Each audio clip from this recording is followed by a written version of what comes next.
10th class physical science chapter 3 acids bases and salts.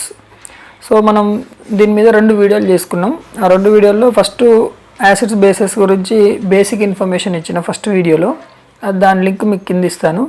Second వీడియోలో వచ్చేసి ఈ ఇన్ఫర్మేషన్తో పాటు యాక్టివిటీ 1 యాక్టివిటీ 2 కంప్లీట్ చేసేసినాం. ఇప్పుడు మనము ఈ రిమైనింగ్ టాపిక్స్ గురించి డిస్కస్ చేద్దాం.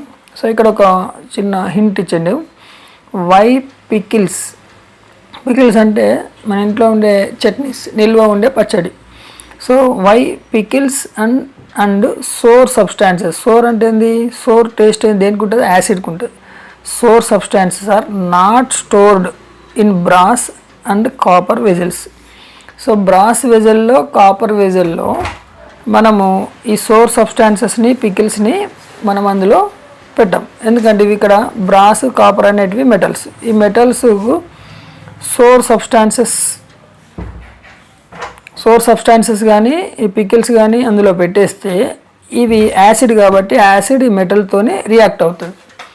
సో రియాక్ట్ అయ్యి ఈ vessels, copper vessel, brass vessel పాడైపోయే అవకాశం ఉంటుంది.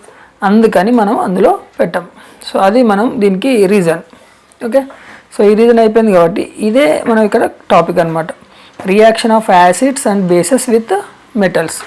సో యాసిడ్స్, బేసెస్ మెటల్స్తోని ఎలా రియాక్ట్ అవుతాయి అనేది మనం ఈ టాపిక్లో, ఈ ఎక్స్పెరిమెంట్లో చూస్తాం, ఈ ల్యాబ్ యాక్టివిటీలో. సో ఈ ల్యాబ్ యాక్టివిటీకి సంబంధించి మనకి ఏమేమి కావాలంటే ఒక స్టాండ్ కావాలి. ఈ స్టాండ్ ఏమంటామంటే రిటార్ట్ స్టాండ్. ఈ స్టాండ్కి ఒక హోల్డర్ ఉంటుంది. ఆ హోల్డర్కి మనం ఒక టెస్ట్ ట్యూబ్ తీసుకుంటాం. ఓకే, ఈ టెస్ట్ ట్యూబ్కి ఒక క్యాప్ ఉంటుంది. ఇది వుడెన్తో తయారు చేస్తారు, లేకుంటే రబ్బర్తో చేస్తారు. ఇది కార్క్ అంటాం దీన్ని, రబ్బర్ కార్క్. ఓకే, సో ఈ కార్క్కి ఒక స్మాల్ హోల్ ఉంటుంది. దాని ద్వారా ఒక డెలివరీ ట్యూబ్ తీసుకుంటాం, ఇట్లా ఈ షేప్లో ఉండే ట్యూబ్. రైట్, సో ఈ ట్యూబ్ని ఒక టబ్లో తీసుకుంటాం. ఆ టబ్లో మనం సోప్ వాటర్ని తీసుకుంటాం. రైట్, సో దాని తర్వాత ఒక క్యాండిల్ రెడీగా పెట్టుకోవాలి మనము. సో రెడీగా పెట్టుకొని ఇప్పుడు ఏం చేయాలంటే మనం యాసిడ్, మెటల్ ఫస్ట్ రియాక్షన్ చూద్దాం. సో యాసిడ్ని మనం ఇక్కడ ఈ టెస్ట్ ట్యూబ్లో ఫస్ట్ యాసిడ్ తీసుకోవాలి. ఏం యాసిడ్ తీసుకున్నాం మనం? ఇక్కడ HCl తీసుకున్నాం. సో ఈ HCl యాసిడ్ తీసుకొని ఇందులో కొన్ని గ్రాన్యూల్స్ అంటే చిన్న చిన్న పీసెస్ జింక్ తీసుకోవాలి. జింక్ గ్రాన్యూల్స్ అంటే చిన్న చిన్న పీసెస్ తీసుకొని HClని యాడ్ చేసినప్పుడు ఇవి రెండు, ఈ జింక్, HCl రెండు రియాక్ట్ అవుతాయి. అవి ఇందులో నుంచి ఒక గ్యాస్ వస్తుంది. ఆ గ్యాస్ ఈ ట్యూబ్ ద్వారా ఇలా వచ్చి ఈ పైప్ ద్వారా ఈ సోప్ వాటర్ నుంచి బయటకు వస్తుంది. సో ఈ గ్యాస్ ఏం గ్యాస్ అనేది మనం తెలుసుకోవాలంటే ఈ క్యాండిల్ని మనం బయట వెలిగించి ఈ లైట్ని దీనికి దగ్గరగా తీసుకొస్తే మనకేమవుతుందంటే ఈ లైటు ఈ గ్యాస్తోని రియాక్షన్ అయ్యి మనకు సౌండ్ వస్తుంది, పాపప్ సౌండ్, టప్ టప్ అని ఒక సౌండ్ వస్తుంది. ఆ సౌండ్ ఎందుకు వస్తుంది అంటే ఇక్కడ నుంచి వచ్చే గ్యాస్ హైడ్రోజన్ అనమాట. హైడ్రోజన్ ఈ ఫ్లేమ్తో రియాక్ట్ అయినప్పుడు మనకు ఒక రకమైనటువంటి సౌండ్ వస్తుంది. హైడ్రోజన్ అనేది లైట్ వెయిట్ గ్యాస్. సో ఇది దీంతో కలిసినప్పుడు మనకు సౌండ్ వస్తుంది. సో దీన్ని బట్టి మనం చెప్పొచ్చు ఇక్కడ నుంచి హైడ్రోజన్ వస్తుంది అని. సో దీనికి సంబంధించిన రియాక్షన్స్ ఏమున్నాయో మనం ఇప్పుడు చూద్దాం. ఈ ఎక్స్పెరిమెంట్ మీకు అర్థమైంది కదా. ఇక్కడ చూడండి, reaction of zinc granules with dilute HCl and testing hydrogen gas by burning the match stick. So ఇక్కడ నుంచి వచ్చింది ఆ మ్యాచ్ స్టిక్, లేకుంటే మనం క్యాండిల్ అయితే బెస్ట్. క్యాండిల్ తీసుకొని ఇక్కడ టెస్ట్ చేసుకొని హైడ్రోజన్ గ్యాస్ వస్తుందని మనం చెప్పొచ్చు. సో దీనికి సంబంధించినటువంటి రియాక్షన్స్ ఏమేమి ఉంటాయంటే ఇక్కడ చూడండి. సో వీటిని అన్నింటి మనం కెమికల్ ప్రాపర్టీస్ అంటాం. ఫస్ట్ ఇక్కడ acid and base react with the metals and give salt and hydrogen. So ఇక్కడ ఒక యాసిడ్, ఒక మెటల్, ఆ రెండు రియాక్ట్ అయితే మనకి ఏమొస్తుంది? సాల్ట్ వస్తుంది, హైడ్రోజన్ గ్యాస్ వస్తుంది. సో ఇక్కడ HCl reacts with zinc that gives the zinc chloride plus hydrogen. So HCl ఏమవుతుందంటే H plus Cl minus. So ఇక్కడ ఈ రెండు ఈ జింక్ ప్లస్ క్లోరిన్ రియాక్ట్ అయ్యి జింక్ క్లోరైడ్ ఫామ్ అవుతుంది. హైడ్రోజన్ వచ్చేసి హైడ్రోజన్గా ఫామ్. హైడ్రోజన్ గ్యాస్ కాబట్టి దీన్ని పైకి తీసుకుంటాం. ఈ సాల్ట్ కాబట్టి దీన్ని కింద తీసుకుంటాం. ఇది down arrow shows the precipitate, up arrow shows that ఇదేం చూపిస్తుంది, గ్యాస్ చూపిస్తుంది. ఓకే, ఈ గ్యాసే మనకు ఈ పైప్ నుండి బయటకు వస్తుంది. సో ఇక్కడ acid react with metal that gives one salt, whatever the metal salt, zinc అయితే zinc salt, okay, zinc chloride and hydrogen is formed. అట్లనే ఇంకొక గ్యాస్ తీసుకున్నాం అనుకోండి, ఇక్కడ HCl బదులు H2SO4 తీసుకున్నాం మనం. HCl ప్లేస్లో H2SO4 కనుక తీసుకుంటే H2SO4 ప్లస్ జింక్ మెటల్ కలిస్తే మనకు జింక్ సల్ఫేట్ వస్తుంది, మళ్ళీ హైడ్రోజన్ గ్యాస్ వస్తుంది. ఇది సాల్ట్, ఇది గ్యాస్. అట్లనే HNO3 nitric acid plus zinc, ఇవి రెండు కలిస్తే మనకేమొస్తుంది, zinc nitrate salt plus hydrogen gas. So ఇవి 3 యాసిడ్స్కి సంబంధించిన రియాక్షన్స్ విత్ మెటల్. అదే కనుక బేస్ తీసుకుంటే చూడండి, బేస్ అంటే సోడియం హైడ్రాక్సైడ్ తీసుకొని మెటల్తో రియాక్ట్ చేస్తే, అదే జింక్తో రియాక్ట్ చేస్తే sodium zinc oxide plus hydrogen is the gas evaporates, it is the salt precipitate. So however such reactions are not possible with all metals. So ఈ base అనేది ఎక్కువగా మెటల్స్తోని ఇట్లా రియాక్ట్ అయ్యి హైడ్రోజన్ను ఇవ్వదు. యాసిడ్స్ అయితే కంపల్సరీ రియాక్ట్ అయ్యి ఇలాంటి రియాక్షన్స్ను మనకు ఇస్తాయి. ఓకేనా, క్లియర్ అయిందా? సో ఇక్కడ మన టెక్స్ట్ బుక్లో సో మెటీరియల్స్ రిక్వైర్డ్ ఇప్పుడే చెప్పుకున్నాం, ఇవన్నీ మెటీరియల్స్. సో ప్రొసీజర్ ఇప్పుడు నేను చెప్పినట్టు ఈ ప్రొసీజర్ మీరు చదువుకోండి. సో ఇక్కడ ఒక్క రియాక్షన్ ఇచ్చిండు, మనం మిగతా reactions sulphuric acid and nitric acid ఇవి రెండుకి రియాక్షన్స్ నేను ఇచ్చినాను, అవి మీరు రాసేసుకోండి. సో ఇది కంప్లీట్ అయిపోయింది. యాక్టివిటీ 3 ఏంటంటే base reacts with the zinc that gives the sodium zinc oxide or sodium zincate plus hydrogen, this is the precipitate, this is the gas. So ఇది యాక్టివిటీ 3 అనేది బేస్కి సంబంధించినటువంటి విషయం. ఓకేనా, సో యాక్టివిటీ 3 వరకు ఇది క్లారిటీ మీకు, రైట్? సో ఇప్పటి వరకు మనం ఏం నేర్చుకున్నాం, acid base with metal reactions అంటే జింక్తో యాసిడ్ ఎట్లా రియాక్ట్ అవుతుంది, బేస్ ఎట్లా రియాక్ట్ అవుతుందో నేర్చుకున్నాం. ఇప్పుడు reaction of acid with carbonates and metal hydrogen carbonates metal hydrogen కార్బోనేట్స్తోని యాసిడ్స్ ఎలా రియాక్ట్ అవుతాయి అనేది మనం యాక్టివిటీ 4లో చూద్దాం. సో ఇది చాలా ఇంట్రెస్టింగ్ ఉంటుంది. మనం ఏం చేద్దామంటే ఫస్ట్ 2 టెస్ట్ ట్యూబులు తీసుకోవాలి. ఈ ఫస్ట్ టెస్ట్ ట్యూబ్ని ఏ అనుకున్నాం, సెకండ్ టెస్ట్ ట్యూబ్ని బి అనుకున్నాం. 2 టెస్ట్ ట్యూబులు తీసుకున్నాం. ఈ 2 టెస్ట్ ట్యూబులలో కూడా ఫస్ట్ ఏం తీసుకోవాలంటే మనం ఒక టెస్ట్ ట్యూబుల్లో ఏమో సోడియం కార్బోనేట్ తీసుకోండి, Na2CO3. సెకండ్ టెస్ట్ ట్యూబ్లో ఏం చేయండి, సోడియం బైకార్బోనేట్ Na2HCO3. ఇక్కడ మధ్యలో హెచ్ వచ్చినప్పుడు మనం బైకార్బోనేట్ అని రీడ్ చేస్తాం. ఈ సోడియం కార్బోనేట్, సోడియం బైకార్బోనేట్ మీరు ఈజీ గుర్తుపెట్టుకోవడానికి చూడండి, హెచ్ అని ఇక్కడ ఎప్పుడైతే ఉంటుందో బైకార్బోనేట్ అనాలి. Sodium carbonate, sodium bicarbonate. So ఇందులో 0.5 గ్రామ్స్, ఇందులో 0.5 గ్రామ్స్ తీసుకున్నాం మనం. టెస్ట్ ట్యూబ్ ఏ, టెస్ట్ ట్యూబ్ బి.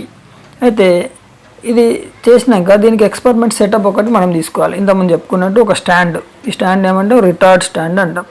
తర్వాత దీనికి ఒక హోల్డర్ ఉంటుంది, ఇది టెస్ట్ ట్యూబ్ హోల్డరు. ఆ హోల్డర్కి టెస్ట్ ట్యూబ్ను ఫిక్స్ చేసుకునేటట్టు ఫస్ట్ ఒకసారి ఏ తీసుకోవాలి, ఒకసారి బి తీసుకోవాలి. అంటే ఒకసారి సోడియం కార్బోనేట్, ఇంకోసారి సోడియం బైకార్బోనేట్ అనమాట. తీసుకొని దానికి రబ్బర్ కార్క్ తీసుకోవాలి. ఈ కార్క్కి 2 హోల్స్ ఉన్నాయి. ఒకటేమో ఫనల్, మనం ఇక్కడ నుంచి కెమికల్ను వేయడానికి. ఓకే, ఫస్ట్ ఇవి గ్రాన్యూల్స్ కాబట్టి ఇవి గ్రాన్యూల్స్ తీసుకుంటాము సోడియం కార్బోనేట్. సో తీసుకున్న తర్వాత ఇక్కడ నుంచి మనం యాసిడ్ను బేస్ను వేయాలి. ఇక్కడ యాసిడే కాబట్టి యాసిడ్ ఇక్కడ నుంచి వేయడానికి ఇది ఫనల్ అనమాట. సో ఈ ఫనల్ నుంచి మనం తీసుకోవచ్చు. ఇదేమో డెలివరీ ట్యూబ్. ఈ డెలివరీ ట్యూబ్కు మనం ఇంకొక ఎక్స్ట్రా టెస్ట్ ట్యూబ్ తీసుకొని అందులో లైమ్ వాటర్ తీసుకోవాలి, అదే calcium hydroxide solution. Calcium hydroxide solution తీసుకుని ఒక టెస్ట్ ట్యూబ్ పక్కన పెట్టుకోవాలి ఇది. ఓకే, ఇప్పుడు మనం ఏం చేద్దామంటే ఫస్ట్ ఏ టెస్ట్ ట్యూబ్ను ఇక్కడ ఫిక్స్ చేస్తే ఇందులో ఏముంటుంది, మనకు సోడియం కార్బోనేట్ ఉంటుంది.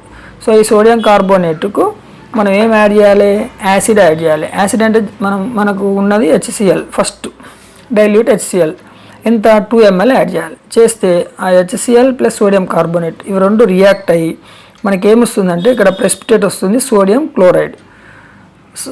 సోడియం క్లోరైడ్ వస్తుంది. తర్వాత లిక్విడ్ వాటర్ తయారవుతుంది. దాని తర్వాత ఇందులో నుంచి కార్బన్ డైఆక్సైడ్ మనకు ఈ డెలివరీ పైప్ నుంచి వస్తుంది. ఈ డెలివరీ పైప్ నుంచి వచ్చిన కార్బన్ డైఆక్సైడ్ని మనం లైవ్ వాటర్లో కనుక తీసుకుంటే, సో ఆ లైమ్ వాటర్ ఏమవుతుందంటే, లైమ్ వాటర్ ప్లస్ ఈ calcium hydroxide, sorry lime water and carbon dioxide, lime water and carbon dioxide రెండు కలిసి మనకు కాల్షియం కార్బోనేట్ ప్రెసిపిటేట్ వస్తుంది, ప్లస్ వాటర్ వస్తుంది. ఇక్కడ మనకి ఏమొస్తుంది, కాల్షియం కార్బోనేట్ అండ్ వాటర్ తయారవుతుంది. ఇది ఈ ఎక్స్పెరిమెంట్కి సంబంధించిన ఇన్ఫర్మేషన్. అయితే ఇక్కడ ఈ రియాక్షన్స్ ఇక్కడ ఉన్నాయి చూడండి. ఇంకో సోడియం కార్బోనేట్ ప్లస్ యాసిడ్, ఇవి రెండు కలిస్తే మనకి ఏమొస్తుంది, sodium chloride in aqua solution plus water liquid carbon dioxide gas, ఇది ఎవాపరేట్ అయిపోతుంది. ఈ గ్యాస్ను మనం ఇక్కడ కలెక్ట్ చేసుకుంటాం. సో ఈ కలెక్ట్ చేసుకున్న గ్యాస్ ఏమవుతుంది, కార్బన్ డైఆక్సైడ్ అంటే ఇది లైమ్ వాటర్తో మిక్స్ అవుతుంది ఇక్కడ ఈ టెస్ట్ ట్యూబ్లో. ఓకే, సో ఈ లైమ్ వాటర్తో మిక్స్ అయ్యి మనకి ఏమొస్తుంది, కాల్షియం కార్బోనేట్ ప్రెసిపిటేట్ వస్తుంది, ప్లస్ వాటర్ వస్తుంది. ఎందులో, ఈ మన హ్యాండ్లో ఉన్న టెస్ట్ ట్యూబ్లో. ఇది ఒక ఎక్స్పెరిమెంట్. తర్వాత బి కనుక ఇక్కడ తీసుకుంటే, బి అంటే సోడియం బైకార్బోనేట్ కదా, ఇంకో sodium bicarbonate plus acid react అయ్యి మనకి ఏమొస్తుంది, సోడియం క్లోరైడ్ సాల్ట్ వస్తుంది, వాటర్ వస్తుంది, కార్బన్ డైఆక్సైడ్ వస్తుంది. ఇదే కార్బన్ డైఆక్సైడ్ మళ్ళీ సేమ్ లైమ్ వాటర్తో కనుక మిక్స్ అయితే మనకు యాజ్ ఇట్ ఈస్గా కాల్షియం కార్బోనేట్ ప్లస్ వాటర్ వస్తుంది. సో ఈ కాల్షియం కార్బోనేట్ అండ్ వాటర్కి మనం కనుక కార్బన్ డైఆక్సైడ్ యాడ్ చేస్తే, మళ్ళీ అగైన్ ఎక్సెస్ కార్బన్ డైఆక్సైడ్ కనుక యాడ్ చేస్తే మనకు calcium bicarbonate in aqua solution వస్తుంది. ఇది సాల్యుబుల్ ఇన్ వాటర్. సో ఇవి ఈ యాక్టివిటీ 4కు సంబంధించినటువంటి రియాక్షన్స్. అయితే దీనికి మనము ఇప్పుడు మెటల్ కార్బోనేట్స్కి అండ్ బైకార్బోనేట్స్కి రెండింటికి మెటల్ హైడ్రోజన్ కార్బోనేట్స్, దాన్ని మెటల్ బైకార్బోనేట్ అంటాం. ఇక్కడ రెండు ఉన్నాయి కదా, ఇగో metal carbonate, metal hydrogen carbonate, దీన్నే బైకార్బోనేట్ అంటాం. సో ఈ రెండింటికి కామన్ రియాక్షన్ మనం ఇక్కడ రాసుకోవచ్చు. Metal carbonate plus acid gives salt, carbon dioxide and water. Metal hydrogen carbonate plus acid అంటే మనం ఇక్కడ కార్బన్ డైఆక్సైడ్ తీసుకున్నాం. So metal hydrogen carbonate plus acid అంటే HCl gives rise to salt and carbon dioxide water. ఇది general formula. Next activity 5. Activity 5లో ఏంటంటే acid base neutralization reaction. So ఇది very simple. ఇక్కడ ఏంటంటే ఒక యాసిడ్ ఒక బేస్ రెండు కలిస్తే మనకి ఏమొస్తుందంటే, ఇక్కడ చూడండి, ఒక బేస్ ఒక యాసిడ్ కలిస్తే సాల్ట్ వాటర్ వస్తుంది. దీనికి బెస్ట్ ఎగ్జాంపుల్ సోడియం హైడ్రాక్సైడ్, ఇది base right. So hydrogen chloride ఇది యాసిడ్ బేస్ రెండు కలిస్తే మనకు ఒక సాల్ట్ వస్తుంది, ఇంకోటి వాటర్ వస్తుంది. Sodium chloride plus water. అది ఇట్లాంటివి మనం ఒక 3 ఎగ్జాంపుల్స్తో చూసుకున్నాం. ఇక్కడ చూడండి, సోడియం హైడ్రాక్సైడ్ బేస్ రైట్. ఇక్కడ చూడండి, acid base neutralization reaction, the reaction of an acid with base to give the salt and water is known as the neutralization reaction. So ఇక్కడ base sodium hydroxide, acid HCl ఈ రెండు కలిస్తే మనకి ఏమొస్తుంది, ఒక salt వస్తుంది, వాటర్ వస్తుంది. అట్లనే potassium hydroxide plus hydrogen chloride, ఇది బేస్ ఇది యాసిడ్, ఈ రెండు కలిస్తే potassium chloride plus water. Magnesium hydroxide plus HCl base acid, ఈ రెండు కలిస్తే మనకి ఏమైంది, magnesium chloride plus water. So ఇవి 3 reactions for base with acids. దీన్ని యాసిడ్ బేస్ న్యూట్రలైజేషన్ అంటాం. సో ఇది యాసిడిక్ ప్రాపర్టీ ఉండదు, వీటికి బేస్ ప్రాపర్టీ ఉండదు, న్యూట్రల్ అయిపోతాయి. ఒక యాసిడ్ ఒక బేస్ కనుక కలిస్తే అవి న్యూట్రల్ అయిపోతాయి. ఓకే, సో ఈ యాక్టివిటీలో మనకి ఏం చేసిందంటే ఆయన సోడియం హైడ్రాక్సైడ్తోని రియాక్షన్ ఇచ్చింది మనకు. So potassium hydroxide plus magnesium హైడ్రాక్సైడ్కి ఇవ్వలేదు, మనం ఇందులో ఇచ్చేసినాము. ఆ రియాక్షన్స్ ఇవి ఇందులోకి వెళ్ళి రాసేసుకోండి.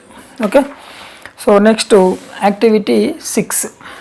యాక్టివిటీ 6లో వచ్చేసి reaction of acids with metal oxides. Reaction of acids with metal oxides. Metal oxide అంటే ఇప్పుడు కాపర్ ఆక్సైడ్, మెటల్ ఆక్సైడ్ కనుక యాసిడ్తోని రియాక్ట్ అవుతే ఏమొస్తుంది ఇక్కడ చూడండి. So metal oxide is react with acid that gives the salt and water. Okay, so metal oxides కూడా యాసిడ్తో react అవుతే మనకి ఏమొస్తుంది, న్యూట్రలైజేషన్ రియాక్షన్ లాగానే సాల్ట్ వస్తుంది, వాటర్ వస్తుంది. దీనికి సంబంధించిన రియాక్షన్స్ మనం ఇక్కడ చూద్దాం. సో ఇది acids reacts with metal oxides give salt and water. చూడండి, metal oxide plus acid gives rise to salt and water. So ఇక్కడ నేను 3 ఎగ్జాంపుల్స్ ఇచ్చిన. Copper oxide plus acid HCl gives rise to copper chloride and water. This is the salt, this is the water.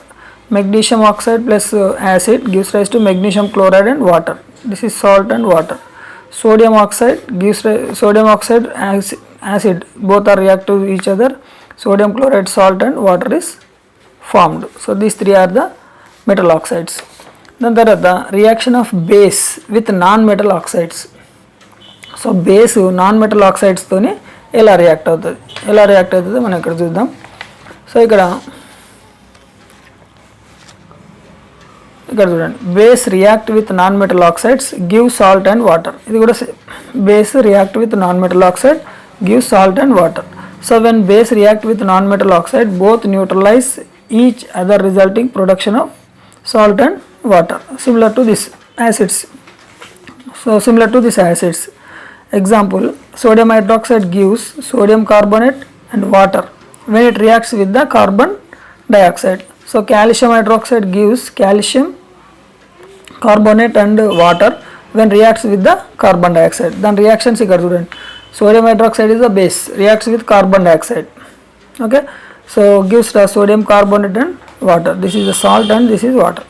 So calcium hydroxide reacts with carbon dioxide, this will give calcium carbonate and water, salt, water. This is the base reacts with the non-metal oxide, so gives salt and water. ఇది దీనికి సంబంధించింది.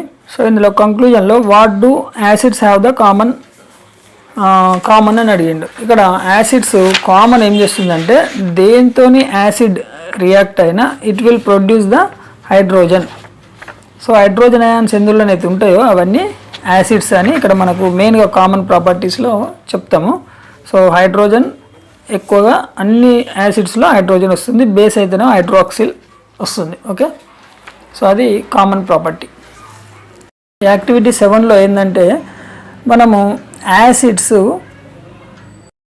So activity 7 దేని గురించి చెప్తుందంటే మనకు acids కరెంటును pass చేస్తాయా చేయా, అది మనం ఒకటి. రెండోది కామన్ ప్రాపర్టీ హైడ్రోజన్ అని చెప్పినాం కదా, సో దాని గురించి కూడా ఈ యాక్టివిటీ మనకు క్లారిటీ ఇస్తుంది. ఏంటంటే చూడండి ఇందులో, సో ఫస్ట్ మనం ఈ యాక్టివిటీకి సంబంధించి ఏం తీసుకుంటున్నాం ఇక్కడ చూద్దాం. ఫస్ట్ ఒక బీకర్ తీసుకోవాలి. సో ఈ బీకర్లో మనం ఇక్కడ ఏదైతే కెమికల్ని టెస్ట్ చేయాలనుకుంటామో ఆ కెమికల్ తీసుకుంటాం. అంటే యాసిడ్ అయితే యాసిడ్, బేస్ అయితే బేస్, ఏది తీసుకోవాలనుకుంటే అది. ఇందులో 2 గ్రాఫైట్ రాడ్స్ ఉంటాయి. సో గ్రాఫైట్ రాడ్స్ అంటే ఏందో అనుకున్నారు. సో పెన్సిల్లో మనకు లిడ్ ఉంటుంది కదా, సో ఆ లిడ్డే గ్రాఫైట్ రాడ్. అది ఇక్కడ 2 తీసుకోవాలి. తీసుకొని ఒకటేమో బల్బు కనెక్షన్ ఇవ్వాలి, ఇంకొకటేమో మనం ఏసీ ప్లగ్కి అంటే కరెంట్కి కనెక్షన్ ఇవ్వాలి, లేకపోతే బ్యాటరీకి కనెక్షన్ ఇవ్వాలి. ఈ బల్బు కూడా ఇక్కడ కనెక్షన్ ఇస్తాం. అయితే దీనికి మధ్యలో ఒక స్విచ్ కూడా పెట్టుకోవాలి. ఇక్కడ లేదు స్విచ్, ఎందుకంటే ఆన్ ఆఫ్ చేసుకోవడానికి. సో ఇక్కడ స్విచ్ ఆన్ చేస్తే ఇందులో కరెంట్ వస్తుంది అనమాట. ఇవి 2 టచ్ అవ్వకూడదు. సో ఇది ప్రికాషనరీ. ఇది వైర్లు 230 volts కరెంట్, అంటే ఏసీ కరెంట్, మన ఇంట్లో ఉన్న కరెంట్కే ప్లగ్ పెట్టేసుకోవాలి. ఓకే, అయితే ఇక్కడ మనము 3 కెమికల్స్ తీసుకున్నాం. ఒకటి గ్లూకోజ్, ఇంకోటి ఆల్కహాల్, ఇంకోటి HCl or sulphuric acid. So ఈ రెండేమో యాసిడ్స్, ఇవి యాసిడ్స్ కావు, గ్లూకోజ్, ఆల్కహాల్. సో అయితే ఈ రెండింటిని ఫస్ట్ గ్లూకోజ్ తీసుకున్నాం అనుకోండి. మనం ఇందులో గ్లూకోజ్ తీసుకొని కరెంట్ స్విచ్ ఆన్ చేస్తే బల్బు వెలగదు. ఓకే, సో బల్బు వెలగలే. మళ్ళీ తర్వాత ఏం చేద్దాం, ఆల్కహాల్ ఉంది కదా, ఆల్కహాల్ తీసుకుందాం. ఇందులో ఆల్కహాల్ తీసుకుంటే ఆల్కహాల్ కూడా బల్బు వెలగదు. So bulb does not glow. So గ్లూకోజ్కి ఆల్కహాల్కి బల్బు వెలగదు. కానీ హైడ్రోక్లోరిక్ యాసిడ్ తీసుకున్నప్పుడు బల్బు వెలుగుతుంది, సల్ఫ్యూరిక్ యాసిడ్ తీసుకున్నా కానీ బల్బు వెలుగుతుంది. ఎందుకు వెలుగుతుందంటే హైడ్రోక్లోరిక్ యాసిడ్లో H+ అయాన్స్ ఉంటాయి, సల్ఫ్యూరిక్ యాసిడ్లో కూడా H+ అయాన్స్ ఉంటాయి. ఈ అయాన్స్ వల్ల ఏమైందంటే కరెంట్ ఇక్కడ నుంచి ఇక్కడికి పాస్ అవుతుంది అనమాట. ఎప్పుడైతే కరెంట్ పాస్ అవుతుందో బల్బు గ్లో అవుతుంది. సో దీన్ని బట్టి మనం ఏం చెప్పొచ్చు అంటే యాసిడ్స్లో H+ అయాన్స్ ఉంటాయి కాబట్టి అది బల్బు వెలుగుతుంది. సో గ్లూకోజ్లో, ఆల్కహాల్లో H+ అయాన్స్ ఉండవు కాబట్టి ఆ బల్బు వెలగలేదు. ఓకే, సో ఇది మనం ఇక్కడ ఈ యాక్టివిటీ 7తో మనం కంక్లూజన్ తీసుకుంటాం. So the acidity of acids attributed with hydrogen ions produced by them in the solutions. So ఈ సొల్యూషన్స్లో హైడ్రోజన్ అయాన్స్ను ప్రొడ్యూస్ చేస్తాయి. ఇది common property for acids. Okay, so అట్లనే కామన్ ప్రాపర్టీ ఫర్ బేస్ అంటే OH minus ions. OH minus ions అన్ని బేసెస్కి ఉంటాయి except some, కానీ maximum అన్నిటికీ OH minus ions ఉంటాయి. ఇది కామన్ ప్రాపర్టీ ఫర్ బేస్. మనం ఇది ఫస్ట్ వీడియోలో ఇది బాగా చేసినాము, అది మీరు కావాలంటే కింద డిస్క్రిప్షన్లో ఉంటుంది, మళ్ళీ ఒకసారి చూడండి. సో యాక్టివిటీ 8 దేని గురించి అంటే do acids produce ions only in aqueous solution, let us test this.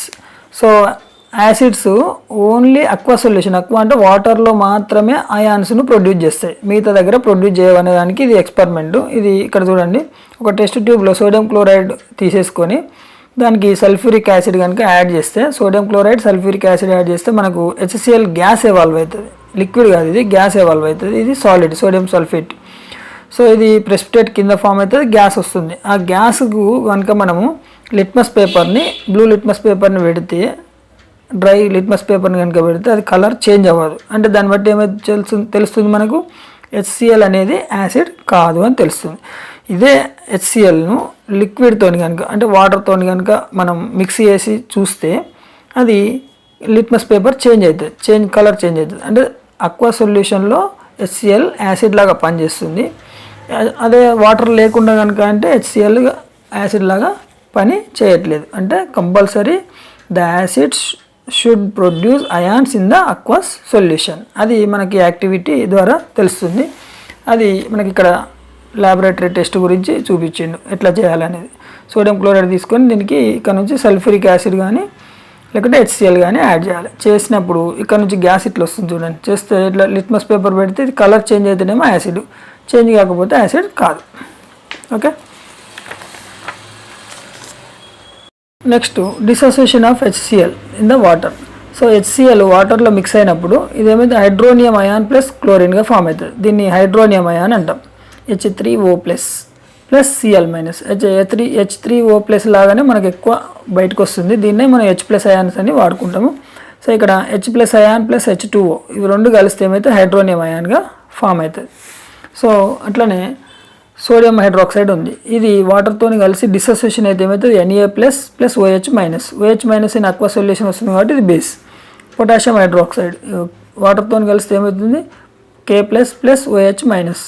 Okay, in aqua solution only. Magnesium hydroxide వాటర్తో మిక్స్ అయినప్పుడు Mg+2 OH-. సో దీన్ని డిసోసియేషన్ ఆఫ్ ఎలిమెంట్ అంటాం, అంటే విడిపోవడం. Okay, so dissociation or dissolving of acids and water. So HCl వాటర్తో mix అయినప్పుడు మనకి hydronium and chlorine వస్తుంది. ఇక్కడ hydrogen ions cannot exist as the bare ions, అంటే ఒంటరిగా మనకు హైడ్రోజన్ అయాన్స్ మిక్స్ అవ్వవు. Okay, so they associate with water molecules and exist as a hydrated ions. అయితే ఈ హైడ్రోజన్ అయాన్స్ను వాటర్ మాలిక్యూల్స్తో కలిసి హైడ్రేటెడ్ అయాన్స్గా మనకు కనిపిస్తాయి. With the hydrogen ion attached to the 4 to 6 water molecules. So 4 to 6 water మాలిక్యూల్స్తో ఇది combined అయ్యి మనకి ఏమొస్తుంది హైడ్రోజన్ అయాన్ వస్తుంది. Okay, for this we represent the hydrogen ion as a hydronium ion. So H3O+ని మనం హైడ్రోనియం అయాన్ అంటాం. అది ఎట్లా ఫామ్ అవుతుంది అంటే హైడ్రోజన్ అయాన్కి వాటర్ మాలిక్యూల్ని కలిపితే కనుక మనకు హైడ్రోనియం అయాన్ వస్తుంది. అట్లనే dissociation or dissolving of base in water. So base కనుక వాటర్లో మిక్స్ అయితే అది డిసోసియేషన్ ఏమొస్తుంది మనకు సోడియం అయాను హైడ్రాక్సిల్ అయాన్ వస్తుంది. అట్లనే పొటాషియం హైడ్రాక్సైడ్ అయితే కనుక potassium ion hydroxyl ion, magnesium hydroxide అయితే కనుక మెగ్నీషియం అయాన్ హైడ్రాక్సిల్ అయాన్ వస్తుంది. All the bases do not dissolve in water. Bases అన్నీ కూడా వాటర్లో డిజాల్వ్ కావు. ఎగ్జాంపుల్కి barium hydroxide is slightly soluble in water. Okay, ఇది స్లైట్గా డిజాల్వ్ అవుతుంది. On dissolving or dissociation bases in water produce the hydroxyl ions. So మనకు bases వాటర్లో మిక్స్ అయినప్పుడు మనకి ఏమొస్తుంది హైడ్రాక్సిల్ అయాన్స్ను మిక్స్ అవుతుంది. అయితే బేసెస్ కనుక వాటర్లో మిక్స్ అయితే వాటిని మనం ఏమంటాం ఆల్కాలీస్ అంటాం. ఓకే, సో ఈ బిట్ మనకు ఆబ్జెక్టివ్లో వస్తుంది, గుర్తుపెట్టుకోండి. ఆల్కాలీస్ అంటే ఏంది, wherever the bases are soluble in water, those solution is called alkalis. So the process of dissolving an acid or base in water is an exothermic reaction. Exothermic reaction అంటే ఈ acid dissolve అయినప్పుడు మనకు heat evolve అవుతుంది, అంటే బయటకు వస్తుంది. దాన్ని exothermic reaction అంటాం. హీట్ కనుక తీసుకుంటే ఎండోథర్మిక్ రియాక్షన్. ఓకే, సో ఇక్కడ mixing of an acid or base with water. ఒకవేళ యాసిడ్కి కానీ బేసిక్ కానీ వాటర్ని మిక్స్ చేస్తే దాని కాన్సన్ట్రేషన్ అనేది తగ్గిపోతుంది. సో తగ్గిపోతే దాన్ని ఏమంటామంటే డైల్యూటెడ్ సొల్యూషన్ అంటాం. సో మనం ఎక్కువ ల్యాబొరేటరీలో డైల్యూటెడ్ సొల్యూషన్నే వాడతాం, ఎందుకంటే మన అది హ్యాండ్స్కి హార్మ్ఫుల్ ఉండదని మనం డైల్యూటెడ్ సొల్యూషన్స్ని వాడతాం. Okay, so activity 10. ఈ యాక్టివిటీ 10 దేని గురించి చెప్తుందంటే strength of acids and bases. So ఈ strength of acids and bases check చేయడానికి మనము 2 కెమికల్స్ తీసుకుంటాం. ఇక్కడ 2 బీకర్స్ తీసుకొని ఒక బీకర్లో ఏ బీకర్లో ఎసిటిక్ యాసిడ్ తీసుకుందాం.